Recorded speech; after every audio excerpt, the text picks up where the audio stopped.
करेंगे खबरों का, जहां केंद्रीय मंत्री और 2 बार हरियाणा के मुख्यमंत्री रह चुके मनोहर लाल के 71वें जन्मदिन पर उन्हें चंडीगढ़ से बधाई देने वाले लोगों का तांता देखने को मिला। दरअसल इस दौरान उनके जन्मदिन पर पूरे प्रदेश में रक्तदान शिविर और पौधारोपण किया गया।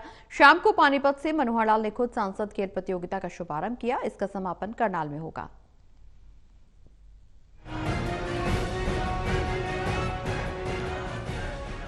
केंद्रीय मंत्री मनोहर लाल के 71वें जन्मदिन पर उन्हें चंडीगढ़ से लेकर दिल्ली तक बधाइयां मिली।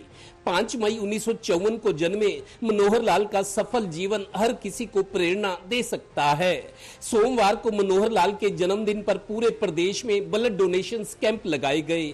उनके संसदीय क्षेत्र करनाल के पानीपत में लगे कैंप में काफी चहल पहल रही। यहाँ सैकड़ों लोगों ने रक्तदान करके इस दिन को यादगार बना दिया। आज देखिए हजारों की संख्या में यहाँ कार्यकर्ता जनता से लोग आ रहे हैं, समाज से लोग आ रहे हैं और हमारा ये है कि कोई संख्या नहीं है, 4-5 टोली लगी हुई हैं ब्लड डोनेशन जो करने आ रहे हैं उनको अटेंड करने के लिए। तो ये मुझे लगता है कि हमारा जो ये संख्या है कहनी इससे मुश्किल है कि हम कितना ले पाएंगे। आज जो हमारा प्रोग्राम, जैसे माननीय विधायक जी ने बताया, आज माननीय मनोहर लाल जी का 71वां जन्मदिन है।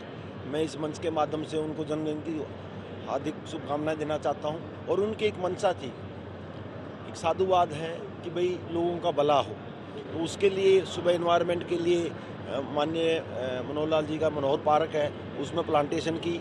और माननीय मंत्री जी ने, पवार साहब ने 11 लाख रुपए की ग्रांट भी दी पार्क के रख रखाव के लिए। और उनकी RWA है, यहाँ भी हम जितना हैंडल कर सकते थे, 500 यूनिट हमारा टारगेट, 1000 यूनिट पर जितना हैंडल कर सकते हैं, क्योंकि आपको पता है BP की मशीनें भी होंगी, डॉक्टर भी होंगे, तो उस हिसाब से ब्लड लेना पड़ता है। और शाम को 5 बजे माननीय मनोहर लाल जी पहुँचेंगे और खो-खो और कबड्डी की प्रतियोगिता होंगी लड़की लड़कियों की, जिसमें 4 लाख से ज़्यादा के इनाम रखे गए हैं। गौरतलब है कि पानीपत में शाम को सांसद खेल प्रतियोगिता का आयोजन भी किया गया। केंद्रीय मंत्री मनोहर लाल ने खुद इसका शुभारंभ किया। जिले की 178 पंचायतों की इन खेलों में भागीदारी रही। खेल प्रतियोगिता का समापन करनाल में होगा। मनोहर लाल के जन्मदिन पर इस तरह का आयोजन समाज को समर्पित इवेंट की श्रेणी में माना जा सकता है। पूरे हरियाणा में हम ये मानते हैं कि जो जन्मदिन होता है उस पे कोई ना कोई सेवा का काम करें, तो हमारे भारतीय जनता पार्टी के सभी कार्यकर्ता पूरे के पूरे हरियाणा में हर जिले में आज रक्तदान करके माननीय मनोहर जी की लंबी आयु की कामना कर रहे हैं, उनके स्वस्थ जीवन की कामना करते हैं। पानीपत में शायद सबसे बड़ा ये आयोजन हो रहा है, क्योंकि एक मनोहर लाल जी एक राजनीतिक व्यक्ति नहीं है, वो एक संत हैं। और उन्होंने जो राजनीति की दशा और दिशा बदली है, उन्होंने जो नई व्यवस्था हरियाणा के अंदर खड़ी की है, ऐसे में हम सब लोगों उनको सच्ची आत्मा से भगवान से प्रार्थना करते हुए कि उनको दीर्घायु दें और वो उसी प्रकार से समाज के कामों में और हम सबका मार्गदर्शन करते रहें। गौरतलब है कि मनोहर लाल के नेतृत्व में इस बार के दोनों चुनाव में GT रोड बेल्ट, खासकर करनाल लोकसभा की सभी 9 विधानसभा सीटें बीजेपी ने जीती हैं। इसीलिए भी मनोहर लाल करनाल लोकसभा में करनाल और पानीपत से अपना संपर्क लगातार बनाए हुए हैं।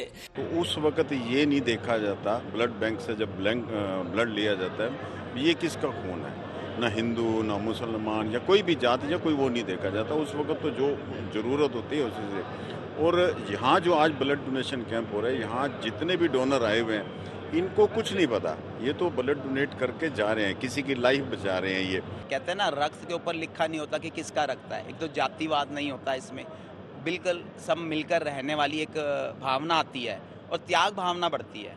अगर जन्मदिन है तो उनके उस पे अगर हम ये लगा रहे हैं तो एक त्याग भावना है ना। अगर हम किसी को पर्सनल कोई चीज़ ले लेता है तो उसकी पर्सनल हो जाती है, तो हमने उसको पर्सनल विश किया, आज हमने पूरे समाज को विश किया। वैसे भी राजनीति अब फुल टाइम पॉलिटिक्स और भरोसेमंद चेहरे वाला पेशा बन गया है। सहयोगी श्रीनिवास के साथ Devendra Kathoria, total news, Panipat bureau.